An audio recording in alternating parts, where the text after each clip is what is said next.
มหนาวพัดมาอีกแล้วน้องแก้วคงหลงคอยพี่เคยสัญญาให้ไว้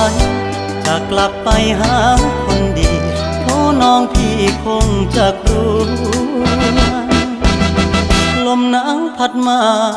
อีกคนหนาวกระมนหัวใจปวดยามหนาวมาห่างน้องเจ้าคงมองและรำครวญลมหนาวจะหวนกลับไปฟ้าเอ่ยโปรดเห็นฟ้าโปรดเป็นพยานให้ความรักยังไม่คลอนนิรัน